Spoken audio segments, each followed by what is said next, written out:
Well, first tonight, I promise you, it's an astonishing story. The Afghan refugee who was found in Leicestershire all alone when he was only 12 years old, who's now landed a job as an architect. Salman Khan's designing homes and extensions in picture postcard villages in Rutland. He says it's all down to the foster parents who took him in and changed his life. Our social affairs correspondent Jeremy Ball reports. Designing homes and building a future at Morcott near Uppingham, a world away from the Afghan village where Salman spent his early childhood. Salman hardly spoke a word of English when he first arrived in Leicestershire. The police found him walking beside a motorway. He was far too young to claim asylum, so he was taken into care. The way they welcomed me, it felt like home. It has changed my life, and I remember them. The first day I remember, my foster mom was literally smiling, and they've taught me discipline. They built my character. As a kid, I always wanted to rebuild, because I've seen so many buildings being destroyed, and I thought, what a motivation to become an architect, to help rebuild.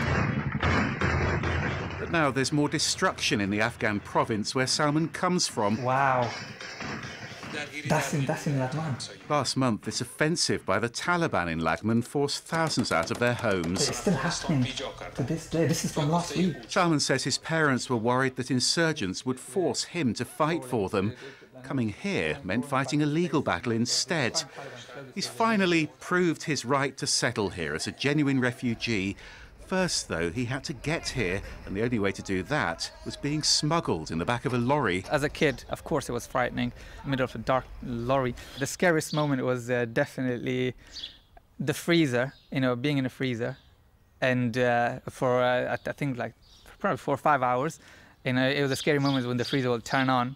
I remember knocking. My heart was beating so fast. I don't know what kept me going. It was Salman's foster family who inspired him to aim high and follow his dreams. That led to treasured friendships on 2 university courses. I think I'm definitely more British than Afghan. Thank you to the British government, and thank you to all my friends and my foster carers, my foster brothers. I always believed in building bridges. The UK public should be proud as well that that they're giving someone an opportunity to do better, and it's a great achievement for them.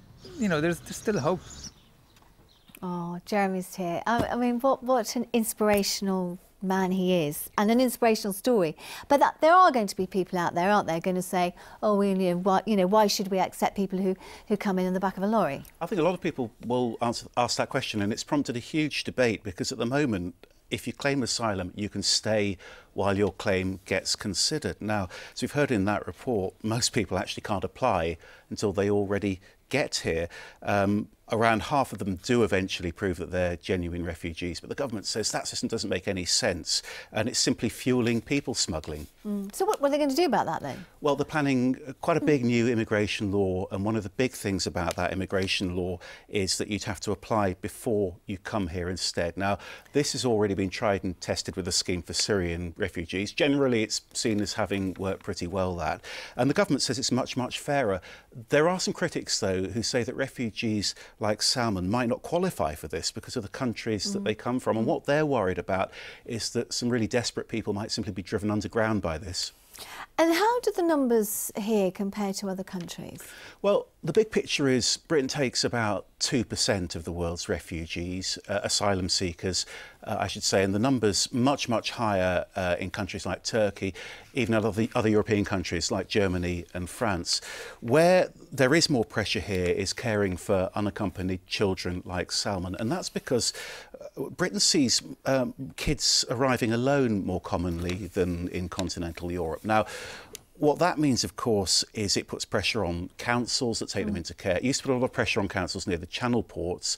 The government's trying to spread them around the country, which means there are now several hundred of these children being cared for here in the East Midlands, and that's why councils are now hoping that Salman's story might encourage more people to offer themselves as foster parents. Oh, well, let's hope so, Jeremy. Thanks very much indeed for that.